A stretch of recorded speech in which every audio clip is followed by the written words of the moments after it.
রঞ্জনা উনি যিনি যা বলেছেন যে ওনার কিছু পৈতৃক সম্পত্তি ছিল, যেটা দুই বোনের পাওয়ার কথা, এটা ঠাকুর সম্পত্তি বলে। এখানে অনেকগুলো সেল করেছে, অনেক টাকা আসছে, সে টাকাগুলো কোথায় গেল সেটা আমরা জানবো। এখানে আচ্ছা দুইটা করেছে, অনেক টাকা, মানে আমাদের কাছে 1 লক্ষ টাকা অনেক, আপনাদের কাছে হয়তো অনেক না, আমাদের কাছে অনেক। তো এই বিষয়ে ওনার পরিবারের সাথে যুক্ত ছিল আমাদের চিত্রনায়িকা আন্নার হাজব্যান্ড সাগর, ইসুফ ডিরেক্টর, ডান্স ডিরেক্টর, আমাদের বিপ্লব শরীফ ভাই এবং নতুন আপা, ওনাদের নিশাদ আন্টি, ওনারা অনেকেই জড়িত ওনাদের পরিবারের সাথে, যাদের কাছে আমরা নানানভাবে স্টেটমেন্ট পেয়েছি। ওনারাও আমাদের অনেক কথা দিয়েছেন।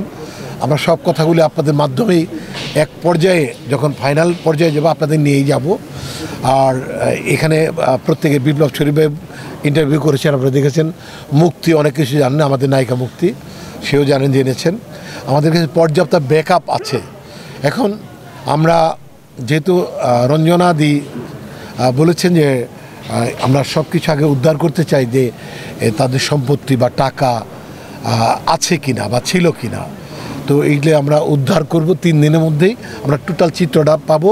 এই দায়িত্ব তার কন্যার যে হাজব্যান্ড ইঞ্জিনিয়ার রিপনকে দেওয়া আছে, উনি সাবমিট করার পরে এই সাবমিশন নিয়ে আমি আপনাদের মুখোমুখি আবার হব, এবং এরপরে আমরা বিচারটা করি। এক পর্যায়ে যদি প্রয়োজন পড়ে আমরা মামলায় যাব, আর যদি প্রয়োজন না পড়ে, যদি মনে হয় সব কিছু যুক্তিসঙ্গত ছিল, কারণ আমরা কিছুটা আইন তো ঘেটে আসছি, আমার সাথে আরও পুলিশ অফিসার রাখছি এখানে, আমরা যদি দেখা যায় যে কোনো লেকিং নাই বা বিনা কারণে পুলিশের সহায়তা বা থানায় বা ডিবিতে দেওয়া উচিত না বলে মনে হয়, তাহলে আমরা দিব না।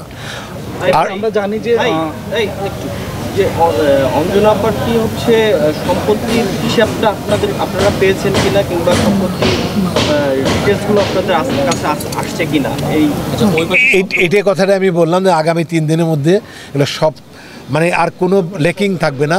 15 বছরের যে ইতিহাস টোটাল সাবমিট হচ্ছে আগামী 3 দিনের মধ্যে।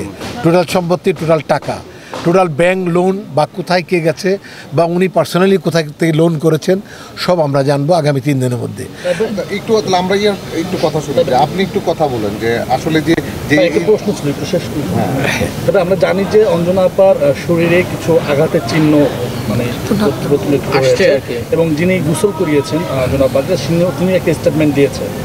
এই বিষয়গুলো নিয়ে তাদেরকে জিজ্ঞাসাবাদ করা হয়েছে কিনা, বা এটার সঙ্গে আরেকটু যুক্ত করে দিবেন, তদন্তের দায়ভার আপনি পরিবারকেই দিলেন, তারা কি আসলে এটা নিয়ে না তদন্ত না, আমি পর্যাপ্ত পরিমাণই চাচ্ছি তাদের কাছে, মানে ডকুমেন্টগুলো চাচ্ছি, দলিল, যে হাসপাতাল বা 3 দিনের মধ্যে যে ডাক্তার ডাকছিল সেই ডাক্তারের সার্টিফিকেট, প্রেসক্রিপশন, এগুলো আমাদের লাগবে।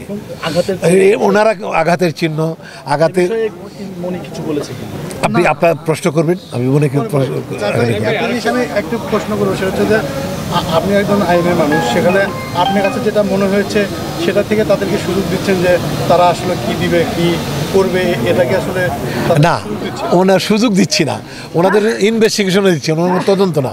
ওনাদের কাছে আমি সাপোর্ট চাচ্ছি, যে যেহেতু উনি একজন কনভার্টেড মুসলমান, ওনার কেউ নাই, ওনার বাড়িতে ঘরে কেউ নাই, কাগজপত্র, দলিল আদি, ব্যাংক ড্রাফট বা ব্যাংকের চেক বই কিছুই নাই। আমরা শুধু এটাকে কি বলে আলামতগুলো সংগ্রহ করার চেষ্টা করতেছি। আলামতগুলো আনবার পরে আমরা যে কোনো ধরনের সিদ্ধান্তে যাব, সেটা আপনাদের নিয়ে। পরিবেশ তখন ডিমান্ড করবে যে আমরা আসলে কোন পথে তখন হাঁটবো। কারণ শিল্পী সমিতি আরেকটা জিনিস করতে চাই, শিল্পী সমিতির সংবিধান যেটা আছে, সেখানে শিল্পী সমিতি কোনো মামলা বাদী হতে পারে না। বাদী আমরা রঞ্জনা দিকে করব যদি প্রয়োজন পড়ে। ওনাকে ডেকেছিলাম, উনি অবশ্যই করবেন। বিপ্লব শরীফ ভাই সেও করতে পারে, আমাদের ইসুফ ভাইও করতে পারেন।